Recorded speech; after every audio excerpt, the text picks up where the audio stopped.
All right. Well, why don't we just kind of kick things off by, how long have you been in your role? In this particular role, I started with PM Hotel Group in January of 2019. So for 5 years, just crossed into 5 years. Were you hired as head of commercial strategy, or was it something Yeah. else? Yes. No, I was hired as the head of commercial strategies. I served 10 years as the lead sales and marketing commercial strategy person for Crescent Hotels and Resorts from Okay. 2005 to 2015. Yeah. And took a little sabbatical, had my own consulting firm, and then got a call from PM and joined them in 2019. So PM, were you replacing somebody, or is this a new role? No, it was replacing Okay. the previous person that had left for other, Yeah. she had moved on. So would you consider your commercial strategy a unified commercial strategy? So revenue, sales, and marketing roll up to you, and did it when you got there? How did it look? It did. I had a different title. The title was Senior Vice President of Sales and Marketing. And that title since has changed. But even prior to that, I was in charge of revenue, direct sales, and marketing for the hotels that we support. Yeah. Talk to me about that. Talk to me about, like, when you came in, revenue didn't report to you, but eventually it did. No, it And always did. It okay. always did. In fact, when I came in, I was tasked to really fix the revenue management part of the department. I think where we're going with this is that even though I was over revenue management, I was over the VPs of sales who handled direct sales, and I was over the marketing, which includes social media and digital marketing. Even within the fact that I led those teams, they were somewhat siloed. Mhm. And there had, I guess, starting back in 2017, 18, people started talking about more of a commercial strategy approach. I'm not sure we were accomplishing it back then. It sounded good. It had but it was difficult to figure out how to really seamlessly put all of that together, right? I believe that there were a few good things that came after COVID. And one of those things was that we actually figured it out better than perhaps we had before. And some of that was from necessity of cross training and people, just not having as many people when you had to lay people off. And so sometimes the revenue team was going after leads and trying to find the leads for the hotels, and there was a lot of cross utilization of people's talents. And then I got very serious in the beginning of 2023, so the end of 22 and 23, to really make sure that my team embodied the idea of commercial strategies, because I felt the silos were inhibiting the absolute best success that we could have. And I had this idea. I don't know, can't explain sometimes where they come from, but I've been doing this a long time. And I had the idea of creating an incentive plan that put everyone on the same playing field.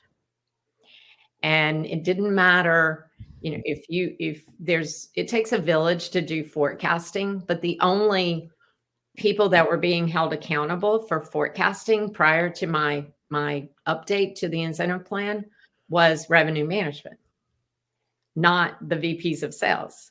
So we put everybody on the same playing field.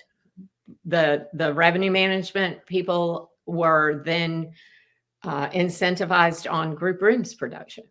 And so, and everybody had a piece of ADR. And I just picked KPIs that really were important to the company and said, okay, we're a team and everybody's going to benefit if we make it. And if we don't, then it's going to cut into your success, your financial success. It was amazing to see people start cross training their peers, and especially in the revenue, I mean, in the forecasting piece, because, I say it all the time. It's like Lovell's soundbite that when you're with a group of revenue management folks, you're never the smartest person in the room. Yeah. And they are the data driven, can look at a spreadsheet and go, oh yeah, no, that's not right. And that's not necessarily the strong suits of someone who's really good at direct sales and relationship sales and things like that.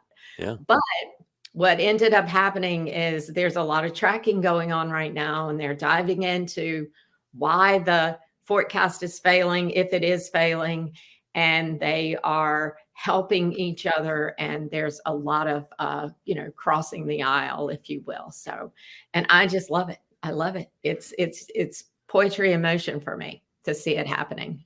What was the biggest barrier when you got started trying that with that effort? I think just, I think sometimes people are just, the human nature is to stay in your lane. Yeah. And a lot of times they don't welcome the people peeking over. But it was just breaking down the barriers, just the mindset of doing what you've always done and trying something new. And now it's, it's coming very natural. And my hope was that if we could accomplish it at the support center level, that we can then make sure that the properties are also embracing that same type of mindset. And so another example would be on some of our revenue strategy calls, we went outside of the traditional strategy call agenda and added other things. Like we added a space for social media.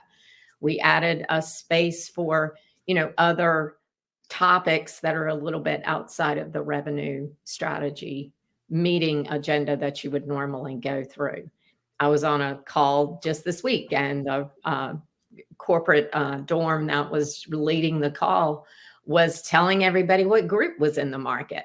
And I'm thinking, this is just beautiful. I mean, everybody is, the more that people can be informed with the same information and armed with the same information, then the better the decisions can be.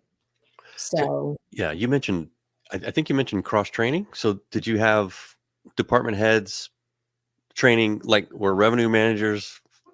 yeah, I didn't have to require that. It just happened naturally when a VP of sales was failing at the group part of the forecast. The revenue team wanted to help, Oh, and good. vice versa, right? They started kind of looking at the weakness of the forecast overall, because again, you tie it to their money and you get people's attention.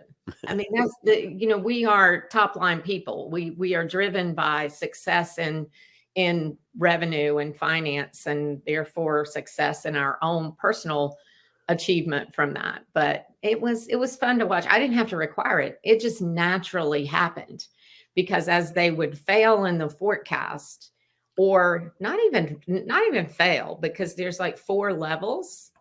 And so if you just did one, it was a little bit of money. But if you nailed it, if you got all 4, then you could make some real good money. And so there was a lot of evaluation and analysis of where the opportunity points were, and whoever was the expert in that was just helping train on the other side. So Yeah. it was a beautiful thing. Yeah. So how would you describe, like, what are the words that you would use to describe the problem the commercial team is trying to solve for hotels?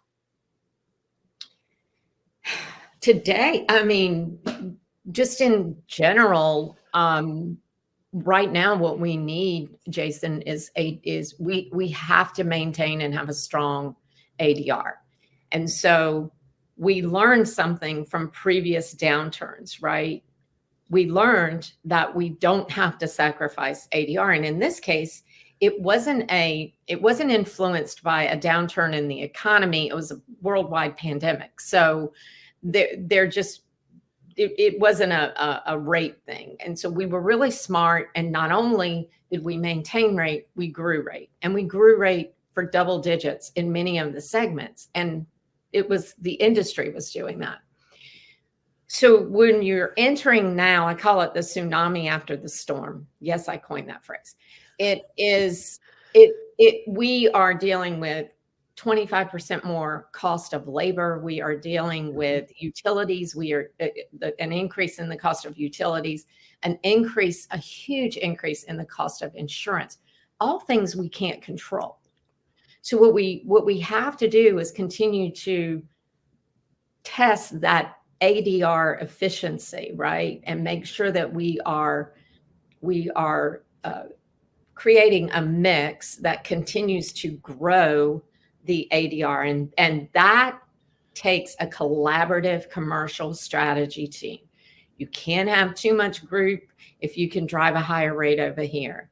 And you've got to have group at the right rate. And it's, it's revenue management 101, but you got to have everybody's buy-in and have everybody focused on that. And that's really, we've done a really good job with driving ADR, and we have to keep it growing, even if it's not growing as much. And now the strategy gets really intense. Yeah. Some of the things that were happening in the economy and helping us grow that ADR isn't there. We're back to more normalization in seasonality and in days of week and things like that. So that's really, I think, what we focus on as a company and as a commercial strategy team. So all the heads of a collaborative commercial strategy team have told me the same thing. One of their biggest challenges, or the biggest challenge, is disparate systems, so much data, it's everywhere, trying to bring it in and make it useful. I mean, describe your environment. They are absolutely correct. I mean, you can really get bogged down in the data that's available to you now. I mean, Smith Travel just came out with a new platform that is amazing, but I mean, you can get lost for hours just looking at things that when you back up from it, you're kind of like, okay, what did all that mean? And I think that we need something that dashboards kind of all of it, if you will. I also work with my company's BD team in doing pro formas and projections for potential. And even in doing that, I mean, you can just get lost in whether you're looking at CBRE or Calibri or Star or all the coast or whatever is available to you. And it's a lot. It's a lot of data, and dashboarding it is what would dumb it down for me. I just don't, in my position, I don't have time to spend hours going through the data. So it sounds kind of funny, but we're going to have software that kind of dashboards it all and helps you understand where the opportunities are quickly. Yeah. I've heard that before. You don't have any data analysts on your team? We have analysts in the company, not specifically on my team. Okay. So you you run them? But I will say we have an additional layer in revenue management that most companies do not have. Okay. So a lot of times what you would have is you would have the VP of revenue management and then the dorms reporting directly to the VP of revenue management. We have a layer between that. And they usually are the ones that's evaluating the data and then helping make sure that the strategy is correct. And then the dorms are executing on that. So it's not really a data analysis person, but the analysis is happening. Yeah, cool. Very But if good. you think I need one Well, and you want to say that out loud, I'll play that for my boss when this goes out. well, I will say this. I've talked to several people in your role, and they have data analyst on their team. So we we are because it's too addressing much. that. It's too much. Yeah, for sure. And we are addressing that as a company, and those analysts are available to me. They're just not on my team, but they are available to me. So Yeah, I get it. Any way you can. exactly. Well, it's been good talking with you. I don't know. Did anything you want to hit on before we wrap up? No, I mean, I think it's interesting, and one of your previous interviewees and I have had this conversation, but it's interesting how it used to be people that came up from the VP of sales became kind of the chief commercial officer. But now more and more you're seeing the revenue management leaders come into those roles. And it's because we're so data driven. And it's not a bad thing. I mean, they have that. I think what we can't lose though, what I'm very passionate about is it's okay to be data driven, but we're still leading people. So you have to make sure that sometimes there's a real black and white approach when you're very good with the data, but the people live in the gray. So we can't forget that we're still a hospitality industry and we're leading people. And that's, what I would say about that. That's it. Well, thank you for joining me. Thank you so much.